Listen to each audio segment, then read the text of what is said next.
मैं आए हुए सभी मीडिया बंधुओं का धन्यवाद करना चाहूँगा कि एक इम्पोर्टेंट इशू है और आप साथियों आए हो और आपके माध्यम से ही हम एडमिनिस्ट्रेशन तक और पब्लिक डोमेन में अपना मैसेज जो है वो पहुँचाते हैं। देखिए जैसे आप जानते हैं कि 2-3 दिन पहले जम्मू एसएसपी ट्रैफिक के ऑफिस से एक ऑर्डर निकला, जो रूट फाइनलाइज़ हुए कि कौन-कौन से रूट्स पे ई-रिक्शा और ई-ऑटोज़ जो है वो नहीं चलेंगे। मैं बड़ी बदकिस्मती समझता हूँ कि पूरे इंडिया के अंदर ब्लैक ऑटो की रिप्लेसमेंट हुई थी ये ग्रीन ऑटोज में, और पूरे हिंदुस्तान के अंदर कहीं भी ऑटोज को लेके रूल रेगुलेशंस नहीं है कि रूट्स वो कहाँ चलेंगे कहाँ नहीं। लेकिन ये जम्मू कश्मीर हमारी एक ऐसी स्टेट है, यहाँ ऐसे एक ऑफिसर कुछ चंद आ जाते हैं कि वो हर कुछ थोड़े टाइम बाद ऐसा डिसीजन ऑर्डर निकाल देते हैं जो हमारे लोगों के पीछे एक पैनिक क्रिएट हो जाता है। आप देखिए जब से ई रिक्शा आया है ये ग्रीन कॉरिडोर प्रोजेक्ट के तहत कहा जाता है जी, ये ऑनरेबल प्राइम मिनिस्टर का ड्रीम है जी, ग्रीन कॉरिडोर पोल्यूशन फ्री रियासत जो है वो जम्मू हिंदुस्तान की सभी रियासतों को बनाना है। और आपने देखा होगा कि पीछे जब अवार्ड सेक्शन हुआ था तो जम्मू कश्मीर को सबसे नंबर 1 अवार्ड दिया गया था। म्युनिसिपैलिटी कमिश्नर जो थे जम्मू के, उन्होंने जाके दिल्ली में रिसीव किया था कि ये जो प्रोजेक्ट है इसको बड़ी अच्छी तरीके से लॉन्च है जम्मू कश्मीर ने, स्टेट ने किया। लेकिन दूसरी तरफ आप देखिए बदकिस्मती कि जब से ई रिक्शा आया है कुछ ना कुछ इश्यूज लेके क्रिएट इसके किए गए हैं।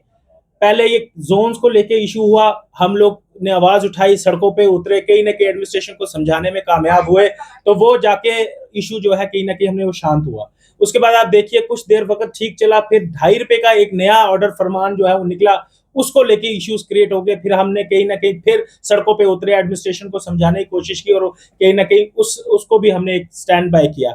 अब आप देखिए एक नया शगुफा ऑर्डर निकाल दिया है कि ई रिक्शा जो है वो मोस्टली ये जम्मू शहर के एरियाज हैं जिसमें उन्होंने पाबंद कर दिया कि वो ये नहीं चलेंगे। आप मुझे बताएं, इस वक्त कम से कम ज्यादा नहीं तो सिटी के अंदर 6-7 हजार ई रिक्शा चलता है, पूरे जम्मू डिस्ट्रिक्ट के अंदर 10,000 प्लस ई रिक्शा चलता है। आपने ये जो रूट्स फाइनलाइज किया, मुझे बताएं ये कोई कागज के ऊपर लिखा कोई पेंसिल के साथ थोड़ी था, रबड़ लगाएंगे तो मिटा देंगे। आप एकदम से इसने ई रिक्शा को कौन सी गलियों में ले जाओगे, कौन सी आप ऐसी सड़कों पे लेके जाओगे कि जहां पे ये आपने जो एरिया जो रिस्ट्रिक्ट कर दिए कि उसमें ना जाए। ये बहुत बड़ी बदकिस्मती समझता हूँ। मैंने इसके रिलेटेड, हमने कल हमारी यूनियन ने आरटीओ जम्मू से मुलाकात हुई और उनके साथ जो हमारी मीटिंग रही, अच्छी फ्रूटफुल मीटिंग रही और बड़ी अच्छी तरीके से जम्मू आरटीओ साहब ने हमारी बात को सुना और उन्होंने गौर किया कि वाकई ये जो बात है ये वाकई परेशानी की बात है। मैंने उनसे रिक्वेस्ट की, उन्होंने हमें अब 4-5 दिन का टाइम दिया है कि हम इस पर दोबारा एक बार मंथन करते हैं और सेम वर्ड्स जो हैं हमारी, इस वक्त आपको पता है कि जम्मू कश्मीर में जो है नेशनल कॉन्फ्रेंस की सरकार है, यहाँ के सीनियर लीडर हैं अजय सलोत्रा साहब जो कैबिनेट मिनिस्टर फॉर्मर रहे, उनके साथ हमारा डेपुटेशन कल मिला। उन्होंने टेलीफोनिकली ट्रांसपोर्ट कमिश्नर साहब को फोन किया और उनको कहा कि ये जो आपने ऑर्डर निकाला है इसके ऊपर आप दोबारा मंथन करें। कमिश्नर साहब ने कहा कि मैं श्रीनगर हूँ, 2-3 दिन में मैं जम्मू आ रहा हूँ, तो इसके ऊपर हम दोबारा एक बार विचार करते हैं। और साथ में ही उन्होंने फोन एसएसपी ट्रैफिक द्वारा जिनके थ्रू ये ऑर्डर निकाला गया उनको भी फोन किया और उन्होंने भी कहा कि ठीक है हम एक बार फिर इसके ऊपर सोच विचार करते हैं। मुझे अब उम्मीद है कि हमें इतना मजबूर ना किया जाए कि हमें कल सड़कों पर उतरना पड़े। उससे बेटर है कि इसका आप मंथन करें, इसको सोच विचार करें। दुख की बात यह है कि जब मैंने उनसे पूछा आरटीओ साहब से कि ये जब डिसीजन हुआ तो इसमें हम लोगों में से किसी को नहीं बुलाया गया जो ई रिक्शा ई ऑटो को रिप्रेजेंट करते हैं। उन्होंने कहा जी ट्रांसपोर्ट के लोग थे उसमें। मैंने बार बार कहा कि ट्रांसपोर्ट यूनियन से हमारा कुछ लेना देना नहीं है, वो फ्यूल इंडस्ट्री है हमारी, इलेक्ट्रॉनिक्स इंडस्ट्री है, ग्रीन इंडस्ट्री है हमारी। बार बार हमने ये चीज क्लियर की, लेकिन मुझे समझ नहीं आती या ये ट्रांसपोर्ट वालों को ये बात समझ नहीं आती, जबरदस्ती वो सोचते कि हम उनका हिस्सा बने, वो गलत फहमी से बाहर हैं। मैं बार बार हमने कहा कि ये ग्रीन कॉरिडोर जो प्रोजेक्ट के तहत ग्रीन इलेक्ट्रिक जो गाड़ियां हैं ये अलग ट्रांसपोर्ट है। हमने उनको ये क्लियर किया, उन्होंने मुझसे पूछा कि आपका इनसे कोई लेना, मैं कहा बिल्कुल, इवन के जब बंद की कॉल उन्होंने दी थी हमने उनके साथ बिल्कुल हमारी सपोर्ट नहीं थी।